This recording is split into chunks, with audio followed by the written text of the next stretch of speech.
Good afternoon, my friends, and welcome to our finals of this 5-Ticks Modern tournament. I am super excited to be here. We have an excellent finals match for us.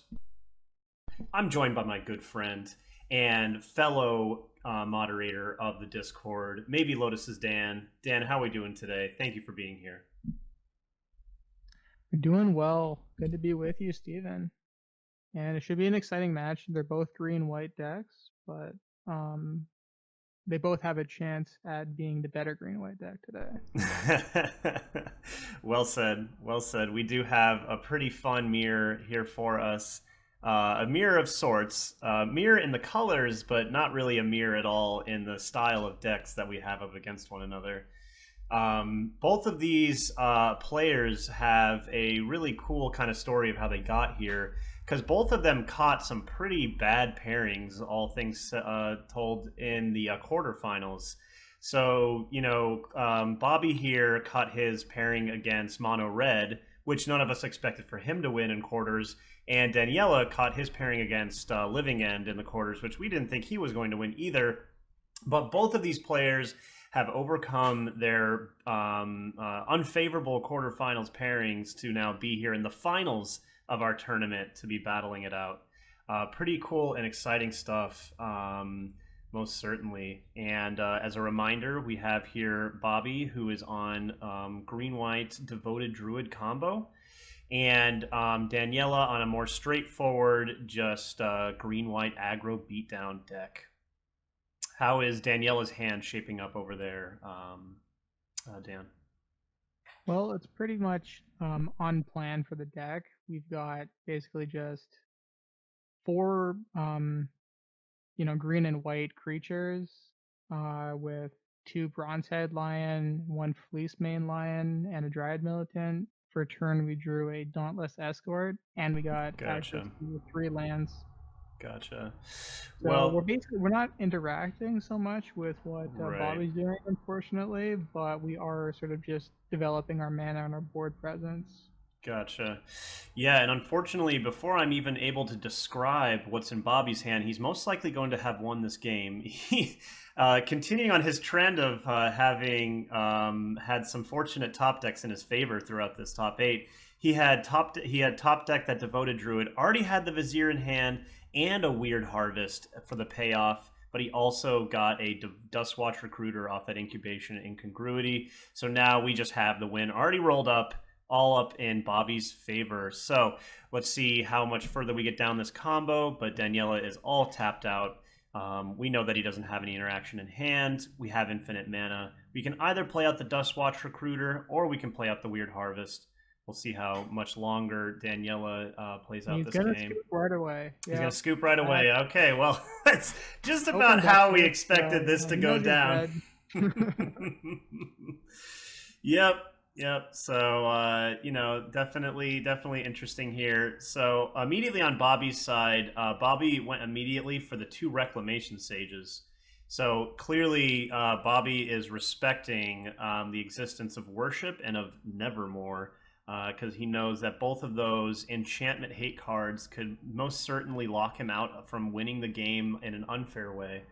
Or actually in a fair way if it's Worship, right? Because there'd be no way of dealing damage or doing anything at all. So love that Bobby immediately keyed in that Rec Sage. He knows that that's probably about just the only way that Daniela is going to win this one. If Bobby gets to his combo, that is. What is it looking like on Daniela's side, Dan? So far we've got the Nevermore in, and we've caught 1 Vivian Champion of the Wilds. And it looks like Daniela is considering, well, most of the cards in his sideboard. He's looking at a few creatures. He's considering the worships. It certainly seems... I'm sorry about that, Dan. Go ahead. Oh, that's all I've done. It looks like he's at least considering playing 1, if not both, but he's not sure what he wants to cut. Gotcha. Yeah, it certainly seems to me in this matchup that Daniela is the one that needs to be reactive in some kind of way. Because if both decks do their game plan, Bobby is just a lot faster. So Bobby's combo kill can kill as early as turn 3, like it did right there. And the game plan of just playing pretty large resilient threats to the board is just not going to cross the finish line fast enough. So Daniela is certainly going to have to find a way to be the one to react and potentially break up the combo. Does he has Path to Exile, correct, in the deck? He does, yeah. He's got 4 copies of Path. Gotcha. And it looks like he still hasn't cut anything for the warp shifts, but he's got them in there now, and he's also considering his condemn, sideboard condemn. Gotcha. Yeah, and I definitely agree. Like, if they both do their thing, Bobby's gonna do his thing faster. Right. I would imagine that the fastest that Daniele is able to put together lethal damage is like around a turn 4 or a turn 5. Correct. I think that would be my guess as well. Something to provide like a speed bump for Bobby killing him if he's gonna have a chance. Yeah. I didn't quite see what he cut for. Just in the end there. I guess we'll have to see. It was a quick decision. Gotcha. Yeah, and I mean, if Bobby is ever to stumble, then Daniela's deck certainly can be there to take advantage of that. Just playing, a pretty fast and resilient threats to the board and being able to kill him. Although Bobby's got a pretty solid hand here, so we're looking at 2 lands, Selfless Savior, Devoted Druid, Rex Sage, Weird Harvest, and a Court of Calling. So kind of has the most important mana dork in Devoted Druid, and a Rex Sage to fight against an enchantment hate piece, and then 2 tutor cards. So what is and also we just top deck a Birds of Paradise, so that's pretty nice. That's a nice turn 1 play to be able to ramp out double spelling next turn. What are we looking at for Daniela's hand? Well, he's got a fortunate top deck. He drew into a Path. He kept a hand basically with just all threats, 2 lands, and a Dramoka's Command, so he was leaning pretty hard on Bobby not having just a turn 3 win and like hopefully just play a big creature and be able to fight it. But now that he's got that Path, if he hits another land, he can also start developing his board a little bit too. Although so the Path is really important because like the Selfless Savior from Bobby would be able to protect from fighting effects, but that's the true. Path would still work. Yeah, that's a good point. Yeah, Dramoka's Command not doing a ton with the Selfless Savior out, but great we have the Path to Exile. Absolutely. Yeah, also a good top decks continue for Daniele. He's got his Nevermore as well, the one of, but very he hasn't nice. the 3rd land, unfortunately, so he's going to be at least a turn away from putting that out there. And then we know that Bobby's got his Reclamation Sages to answer those. Yeah. Well, let's see what happens. Daniela does need to hold up white here, because if he does not, he will just lose the game, I believe. Because on Bobby's side, we have 3rd land, meaning we can chord for, let's see, 1, 2, 3. Yeah, we could chord for the Vizier, have Infinite Greed, Weird Harvest for the creature that pumps things up +4/+4. And that would be the win. So let's see what Bobby decides to do here. On Bobby's side, if you look at your opponent having 6 cards in hand and green-white pass, you have to assume that your opponent either has an interaction here or that your opponent just has a bunch of clunkers they can't cast. So potentially Bobby is going to force him to have it. We'll see. Looks like he is going to chord for something. Yeah, chord for 2. Now, and it looks like Daniele considering just pathing immediately. Yeah, well, you need to, unfortunately. If you let this Court of Calling resolve, then you put the Vizier on the battlefield. Then if we point a removal spell at the Devoted Druid, we can float infinite mana in response to that removal spell. So we do have to path here in response. But then if we path here in response, then Bobby is most likely just going to go ahead and resolve the chord, searching for a replacement backup Devoted Druid. So yeah, so a little bit unfortunate here that it has to kind of go down this particular way. You wish that it could go down in a certain way where we got to, let the chord resolve, let them pick a bad card, then path the Devoted Druid, but that's not really how the timing is going to work out here. I wonder if Bobby considered sacrificing his Druid instead of getting the land, so he could potentially post-mortem lunge later. Right. It's like he just values the land, which makes sense. Yes. I think that makes total sense. I think that's totally smart. But I do like the call of maybe killing your own Devoted Druid to let it go to the yard for postmortem or lunge. We'll see if something like that becomes relevant, because if Bobby does top deck the postmortem lunge, then that would get really awkward.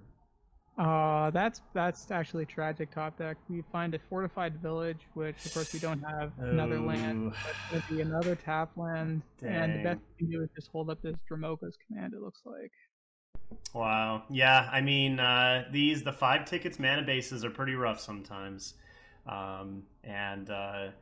You know, the more that I've kind of played around with some of the different land options, the more I realize that the whatever you call them, the reveal lands, the show lands, the one where you have to reveal the basic, or not the basic, but the forest or swamp or whatever from your hand, those lands are really rough.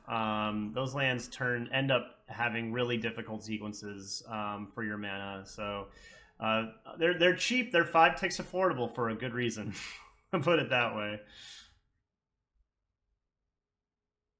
Yeah, definitely agree. There are some awkward lands, and basic lands just really impressed me in the format. Yeah, well, yeah, definitely. We're talking to the basic Swamp King over here, so that's true. All right. Yeah, although in my match against Daniele, we saw the power of his, like, you know, green and white creatures being just like way bigger than I was able to deal with that match. Very true. Yeah, I definitely got paid off there.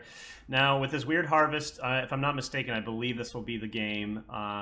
Daniele doesn't have a second Path to Exile. Not in hand.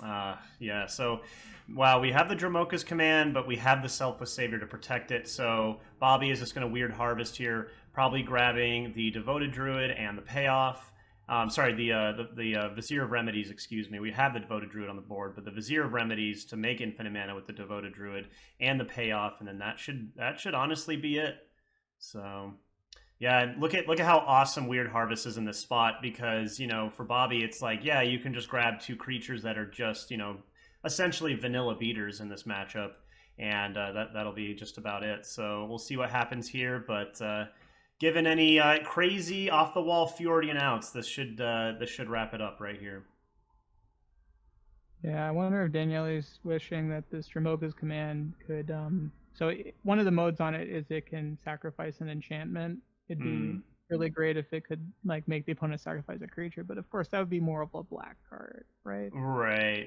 Probably a little bit more in that kind of flavor for sure. But yeah, we'll see.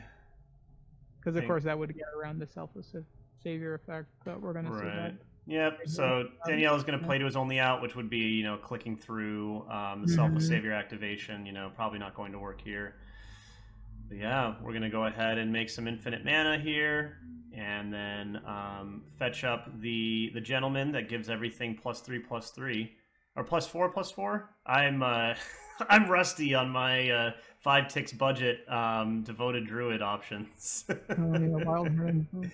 Yes, yes, because of course Walking Ballistas is +5/+5. Well, I missed everything I said. Every number I said was incorrect there, but but yeah. Daniela asks if Bobby wants to do it, if he wants the combo.